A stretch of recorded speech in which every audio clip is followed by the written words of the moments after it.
돈과 가족. 1장. 밥상. 밥상 위에서 갑자기 숟가락이 쾅 하고 떨어졌다. 아버지는 더 이상 말을 잇지 못하고 고개를 숙였다. 형은 얼굴이 벌겋게 달아올라 동생을 향해 고함을 질렀고, 며느리는 차갑게 웃으며 어머니를 노려보았다. 이 돈 제 몫으로 확실히 받아야겠어요. 이건 장난이 아니에요. 그 한마디에 집안 공기는 얼어붙었다. 사흘 전까지만 해도 이 밥상은 평화로웠다. 아버지 김영수는 된장찌개를 후루룩 떠먹으며 텔레비전 뉴스를 보았고, 어머니 박순자는 반찬이 모자라지 않는지 눈을 굴렸다. 첫째 아들 민호와 둘째 준호는 밥을 먹으며 사는 이야기를 했고, 며느리 수지는 조용히 식사를 했다. 그런데 그 편지 한 통이 모든 걸 바꿔버렸다. 아버지, 이게 뭐예요? 민호가 든 봉투에는 토지보상심의위원회라는 글자가 찍혀 있었다. 재개발이래. 우리 땅이. 아버지의 목소리는 떨렸다. 기쁨인지 떨림인지 알 수 없는 목소리였다. 얼마나 나온대요? 12억. 그 숫자가 식탁 위에 떨어지자 모두의 숨소리가 멈췄다. 그날 밤 민호는 아내 수진과 방에 앉아 있었다. 12억이면 우리가 6억은 받는 거 아냐? 수진이 조심스럽게 말했다. 형제가 둘이니까 절반씩. 당연하지. 그런데 시아버님이 뭐라고 하셨어? 아직 정확히 안 정해졌어. 나중에 다 같이 의논하자고. 수진의 눈빛이 날카로워졌다. 의논? 뭘 의논해? 법적으로 우리 몫이잖아. 그 돈으로 우리 집도 사고 애들 교육비도 마련하고 당신 사업도 다시 시작할 수 있다고. 민호는 고개를 끄덕였지만 가슴 한편이 무거웠다. 같은 시각 부엌에서 어머니와 아버지는 마주 앉아 있었다. 애들한테 나눠줘야겠지? 어머니가 조심스럽게 물었다.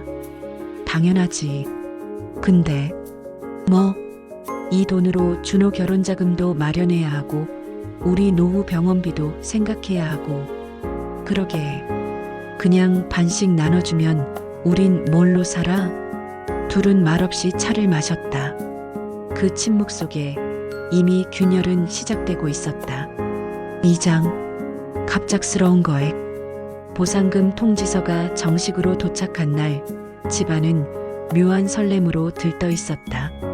12억 3천만 원. 아버지가 천천히 읽어내려갔다. 이 돈이면 우리도 이제 좀 편하게 살 수 있겠구나. 그 말이 떨어지자 민호가 먼저 입을 열었다. 아버지, 이 돈 어떻게 할 거예요? 글쎄, 천천히 생각해 봐야지. 천천히요? 이미 명의는 아버지 앞으로 되어 있잖아요. 당연히 형제끼리 나눠야 하는 거 아닌가요? 준호가 형을 쳐다봤다. 형, 너무 급하게 굴지 마. 부모님 의견도 들어봐야지. 내가 급해? 당연한 걸 말하는 거지.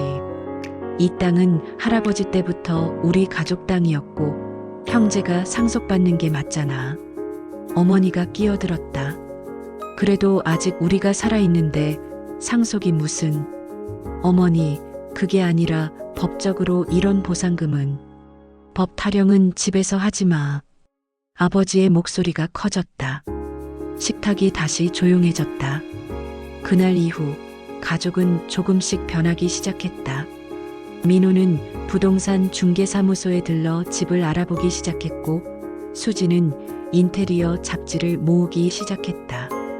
준호는 결혼을 앞두고 예비 신부와 신혼집 이야기를 나눴다. 그리고 부모는 그저 바라보고만 있었다.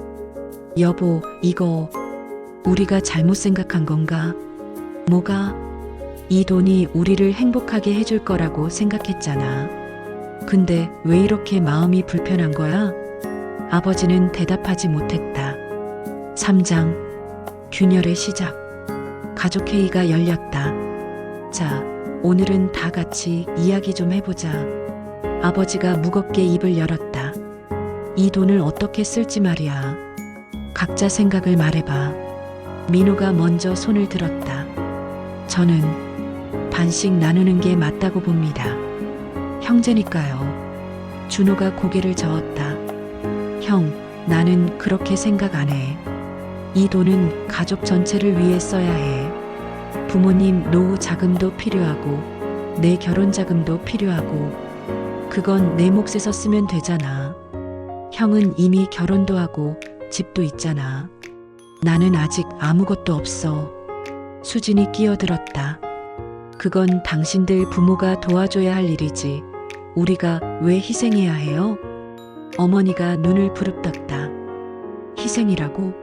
너 지금 우리를 뭘로 보는 거야? 어머니, 전 사실대로 말하는 거예요. 이 돈은 당신들 노후 자금이 아니라 저희 부부 인생 자금이에요. 내 남편 몫은 확실히 챙겨야죠. 그 말에 어머니의 얼굴이 굳어졌다. 그건 가족을 위해 써야 하는 돈이지. 내 몫이 아니야. 가족이요? 가족이면 뭐든 참고 양보해야 해요. 저도 이 집 며느리로 10년을 살았어요. 10년. 목소리가 높아졌다. 준호의 약혼녀 지연도 만만치 않았다. 오빠, 우리 결혼하려면 최소 3억은 있어야 해요. 집도 사야 하고 전세금도 내야 하고. 알아. 그래서 부모님께 말씀드리는 거잖아. 근데 형님 내외분이 너무 하시는 거 아니에요? 전부 자기들이 가지겠다는 건데?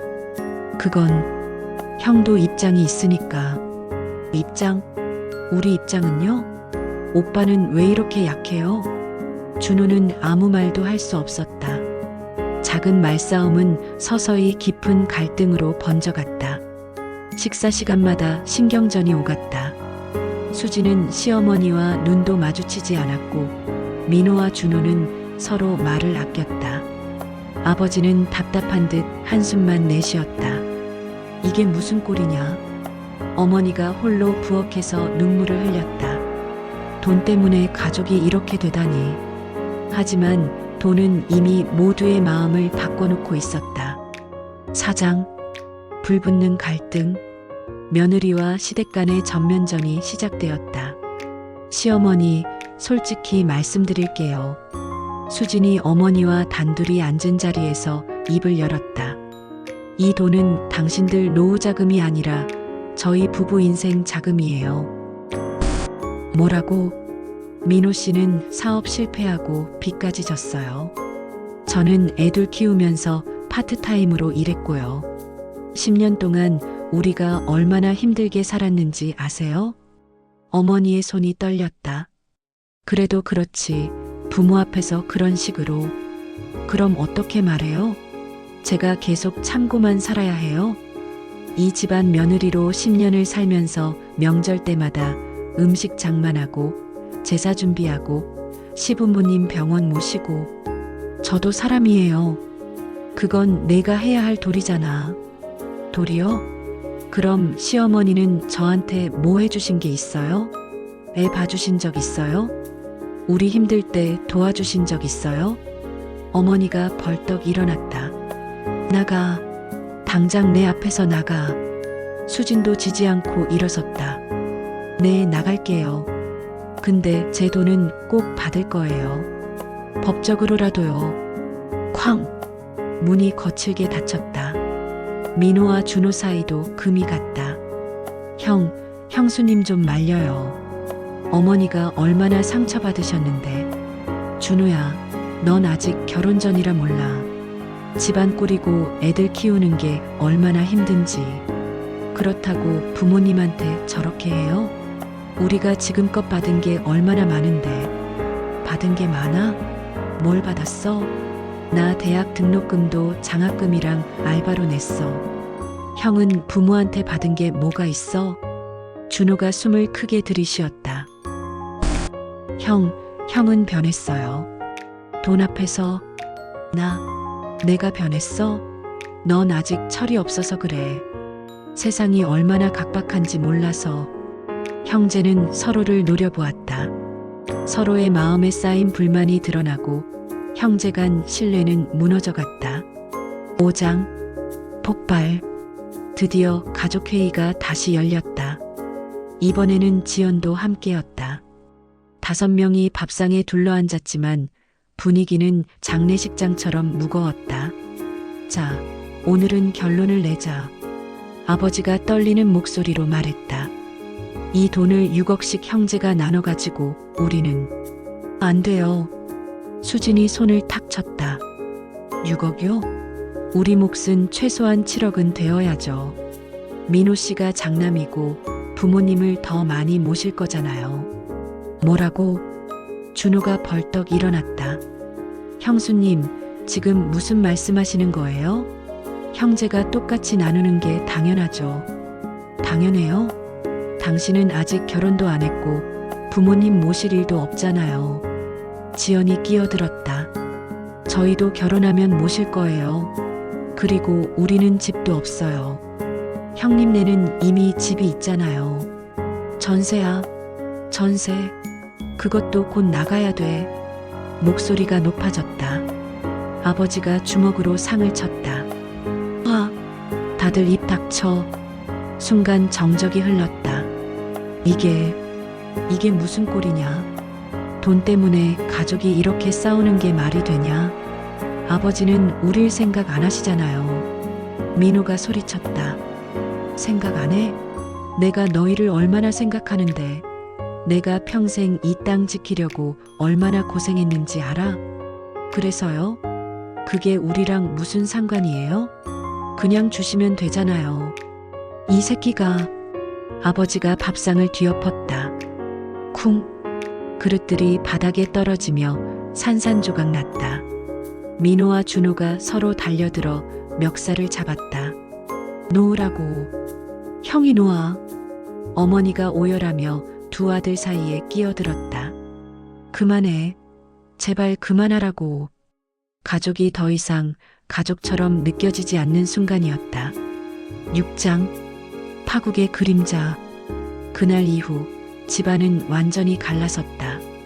민호 가족은 따로 나가 살기 시작했고 준호는 지연과 결혼을 서둘렀다.